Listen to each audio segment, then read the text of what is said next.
Ya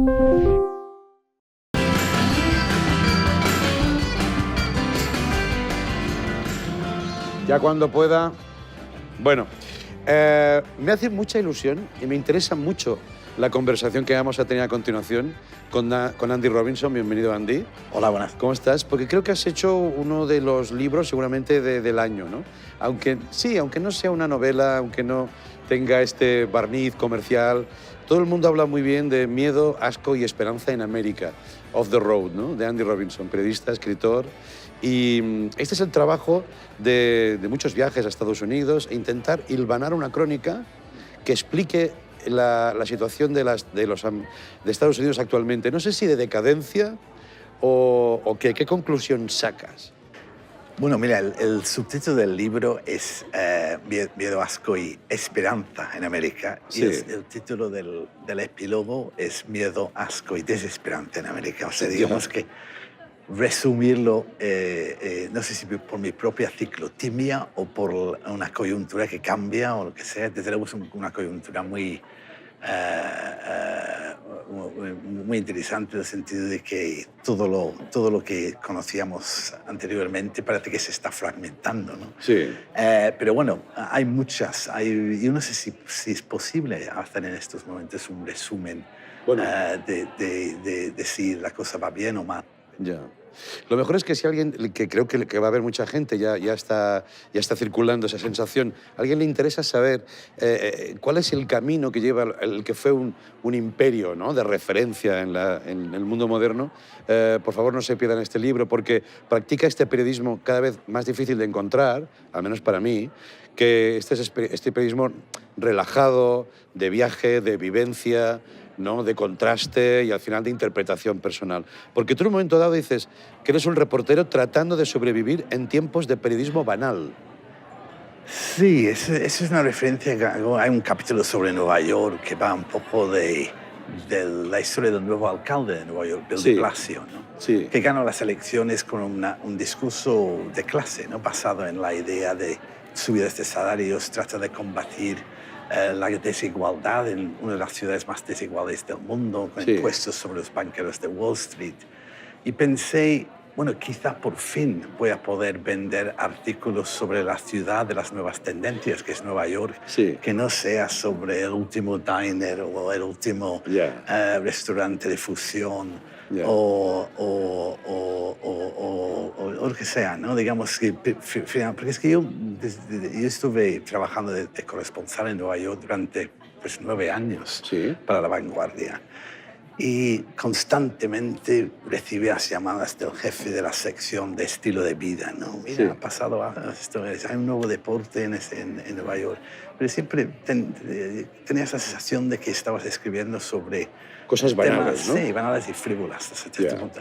Pero Nueva York ya, en cierto sentido, se está convirtiendo en un poco un modelo en estos momentos de una nueva política, ¿no? Sí, luego hablaremos, si podemos, de ese alcalde que comparas un poco a Carmena, Colau, a lo americano. Pero oye, en la actualidad, desgraciadamente, fatídicamente, en el día en que nos visitas con un trabajo sobre América, nos da la noticia terrorífica del atentado en Orlando, ¿no? Que no por desagradable deja de sorprendernos, ¿no? ¿Cómo puede pasar esto? ¿Cómo pueden seguir permitiendo que se vendan armas en Estados Unidos?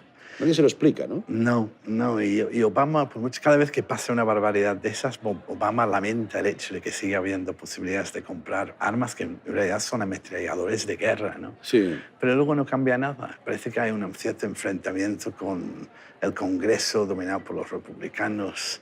Es una cultura, incluso Sanders hasta cierto punto tiene una política. Bernie Sanders, que es el candidato de la izquierda. El que no ganará. Que no ganará, pero digamos en todos los sentidos, desde un punto de vista europeo, Sanders es un poco lo que la izquierda, gente de la izquierda quizá pensaría, ojalá hubiera un político como Sanders en Estados Unidos. Pero con una excepción, su defensa al derecho de usar armas, ¿no? También es verdad que es de un estado de Vermont, donde hay mucha caza y todo lo demás. Pero es algo arraigado en una cierta parte, sobre todo en el segmento del electorado blanco, ¿no? Interior, que es muy difícil ganar unas elecciones con si haces un poco una política abiertamente en contra del derecho de poseer Oye, tú, armas. Andy, ¿qué crees que le pasaría al mundo si ganara Trump? Es una pregunta muy difícil. Yo creo que Trump, hasta cierto punto, es la personificación de una nueva política anti-establishment en Estados Unidos. O sea, el libro se llama Off the Road, en cierta medida porque yo percibía un cierto descarrilamiento de la sociedad estadounidense, un consenso que hace mucho tiempo no se ha salido de un espacio consensuado en torno a políticas bastante, ¿no?, que podríamos considerar neoliberales, ¿no? Ya.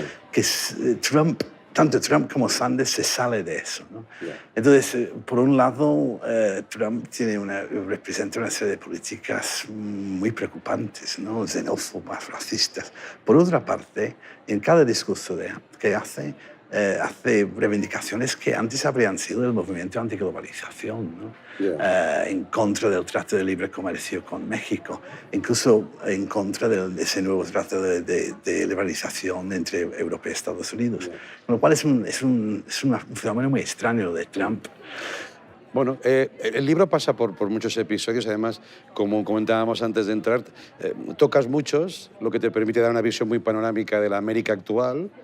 Algunos te quedas con ganas de saber más cosas, algunos te ponen los pelos de punta, como por ejemplo la normalidad, si es que así puede decirse, cómo la guerra de los drones funciona en Estados Unidos con regularidad. Señores que van de su casa a un despacho, donde sea, a un centro, bombardean, ¿no?, desde Estados Unidos y vuelven a comer a casa, ¿no?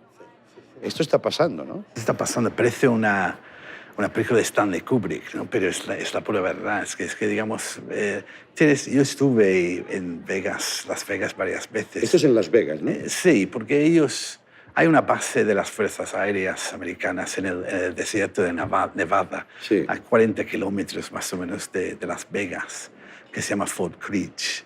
Y esos pilotos de dron viven en las afueras residenciales de Las Vegas, en casas normales y unifamiliares, con su césped, con el campo de golf al lado, y por la noche pueden hacer su barbacoa con los vecinos. Pero por las mañanas, a las Van a bombardear. 9 de la mañana, cogen el coche, van 40 kilómetros, se ponen un traje de piloto de dron, se meten en un cubículo con las pantallas y empiezan a hacer la guerra en Afganistán o Irak o en Pakistán, ¿no? Sí. Y pueden estar meses vigilando y en un momento determinado reciben la orden de disparar, ping, y luego, ¿no? Luego al final de la tarde vuelven a casa y cenan con la mujer y con los hijos, ¿no? Es una extraña juxtaposición de la guerra con la vida suburbial, ¿no? Bueno, esto es solo alguna de las cosas que cuenta. También hay un capítulo muy interesante sobre Las Vegas, sobre lo que todos intuimos de Las Vegas, pero que no somos profesionales, por tanto no investigamos ni ordenamos la información. Pero era curioso leerlo y ver el gran desaguisado kitsch de Las Vegas, con su ramificación de injusticia social, de consecuencias para la salud, para el juego, la prostitución. Leer todo esto cuando aquí nos vendieron hace un tiempo que era la salvación de España. Porque estuvo a punto Adelson de hacer Eurovegas, ¿no? Sí. Sí, hay un término en economía que es ese contrafactual, ¿no? Lo que hubiera podido pasar, ¿no? Sí, nos lo vendían como la salvación. Eso habría sido un auténtico desastre, ¿no? Yo de hecho estaba en Las Vegas cuando anunciaron la visita de Sheldon Adelson a Barcelona. Sí. Y recuerdo que me quedé de piedra, ¿no? Y me explicaron que iban a hacer una especie de casting en el desierto, que estarían los representantes de Barcelona y Madrid para tratar de decir quién iba a dar más regalos a Adelson. Y era un poco, yo en el capítulo trato de explicar que todo el background de Las Vegas es una ciudad dominada por la mafia, ¿no? Pero sigue la mafia. Históricamente la mafia. Sí. Con la diferencia de que la mafia pagaba a los políticos, pero en España las autoridades madrileñas y barcelonesas estuvieran haciendo una serie de incentivos y regalos a Adelson, que es el equivalente de la mafia en Las Vegas actualmente, ¿no? Sí. Entonces tienes Supongo que Barcelona y Madrid en estos momentos estaban en un momento tan bajo después del pinchazo de la burbuja de la inmobiliaria, etcétera, que cualquier cosa parecía atractivo, ¿no? Todo esto no tendría más importancia si no fuera porque estamos hablando de Estados Unidos, ¿no? Y el poder de irradiar su poder en todos los niveles por el mundo, claro. Tú, por ejemplo, dices algunas cosas como que cuando vamos a Las Vegas y dices, ah, mira qué kitsch, qué hortera todo, qué modelo neoliberal y tal. Pero es que en realidad ese modelo ya se ha extendido por el mundo, ¿no? Sí. Y eso dices que te provoca escalofríos comprobar cómo cada vez Barcelona, Madrid, ya son un reflejo de este modelo americano, ¿no?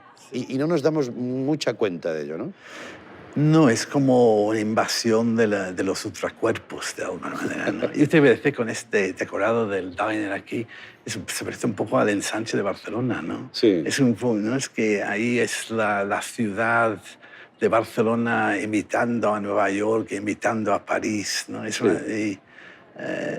Por eso en el capítulo sobre Las Vegas hay una segunda parte que trata de comentar que a pesar de esa gran victoria y gracias a las luchas ciudadanas contra Eurovegas, tanto en Barcelona como en Madrid, hay esa sensación de que la ciudad en la que vives, ¿no? Se está convirtiendo paulatinamente en una invitación, una ciudad temática, ¿no? Sí, parques temáticos. Sí, son parques, y Dios si tú lo notas y lo noto mucho en Barcelona, porque es que de repente voy a un bar y me doy cuenta que es un bistro que en realidad no es un bistro tipo catalán, pero en realidad pertenece a una multinacional y con financiación de un fondo de inversión en la City de Londres. Sí. Y el camarero te sonríe porque quizá necesita las propinas, cuando antes tenía un contrato indefinido y estabilidad laboral, por lo tanto no hacía falta que te sonrías tanto, ¿no? Ya. El modelo americano poco a poco se va implantando. Y el Paseo de Gracia es propiedad de pakistaníes, indios, fondos de inversión, como pasa en Madrid, como pasa en todos lados, ¿no? Sí. Oye, después de viajar tanto y pensar y escribir sobre ello, sobre lo que ves, ¿eres pesimista? Eso depende del día que me hagas esta pregunta, porque la verdad es que es un poco... Hoy, por ejemplo, bueno, hoy es para ser pesimista con lo de Orlando, sí, ¿no? Lo de Orlando es un desastre, ¿no? Porque en todos los sentidos es una tragedia, pero también va a alimentar yo creo que va a alimentar el discurso de Trump, de islamofobia, etcétera, ¿no? No, yo creo que hay dos. Estamos un poco en ese momento de que puede ir por un lado a otro, ¿no? Y la campaña de Sanders ha sido muy esperanzadora, ¿no? Ha movilizado a muchos jóvenes en Estados Unidos en torno a lo que es un programa abiertamente socialista. Y esto, la palabra socialista, en Estados Unidos es impensable, casi, ¿no? Del demonio, ¿no? Así que algo está cambiando que para mí, desde mi punto de vista, es muy alentador. Oye, y la pregunta del millón, ¿qué pasará en España? Estamos en campaña ya, ¿eh? Ya sé pues que nos has hecho un libro. Sí, nos has hecho un libro sobre España, ¿eh? Pero no. ¿Qué va a pasar? ¿Lo mismo que en las otras elecciones? Bueno, o ya están pasando cosas sin que nos demos cuenta realmente en materia de resultados electorales, ¿sabes? Creo que está pasando un poco lo mismo en España como en Estados Unidos, en el sentido de que está ya todo lo que teníamos como inmutable, imposible de cambiar, de repente se está viniendo abajo al ritmo de vértigo, ¿no? Sí. Y afortunadamente yo creo que aquí, por lo menos, el discurso y es un homenaje, en cierta medida, a gran parte del pueblo español, que no van por el lado de Donald Trump, sino por el lado de Bernie Sanders. Y creo que el auge de Podemos es, desde mi punto de vista, muy interesante, ¿no? Ya veremos. Digamos, yo no tengo ni idea ni de hacer previsiones, imposible, pero digamos, algo ha cambiado en Europa, en Estados Unidos, desde la crisis financiera. Hay una rabia y una sensación de injusticia generalizada que se palpa en las calles de las ciudades estadounidenses, tanto como España. Y aunque a veces da un poco de miedo, porque es lo imprevisible, ¿no? Sí. Pero por lo menos hay una sensación que tú puedes empezar a cambiar las cosas, ¿no? Por tu propia involucración, ¿no? Ya. Oye, ¿y todavía eres inglés? Sí, todavía soy inglés. Que llegaste a los Yo la 80. verdad es que no sé de qué patria soy en estos momentos, porque estoy pasando tanto tiempo de viaje. Creo que tengo 4 o 5 ciudades donde me siento bastante a gusto y ninguna en la cual me siento muy a gusto, ¿no? Pero Ya. es una forma de... mañana me voy a Inglaterra para cubrir el referéndum del Brexit, ¿no? Bueno. Así eso va a ser otro, Sí, ¿no? otra. Otro fenómeno, un poco de también esta rabia ciudadana se está manifestando de formas muy extrañas, ¿no? Pues Andy, gracias por tus artículos que nos ayudan a entender un poco más el mundo y por esta radiografía de América que también aclara muchas cosas. Nos vamos a comer una hamburguesa, si quieres, de Venga, estas de 40 perfecto. pisos que hacen aquí, ¿sabes? Mejor que los minis, ¿no? Sí, que es tan mala para el colesterol que te sienta bien, ¿sabes? Llega un momento que el propio colesterol entra en caos y dice, pues me lo voy a comer. Muchas Venga. gracias por venir. A ti, Andrea. Y a ustedes también. Volvemos mañana. Gracias. Chao.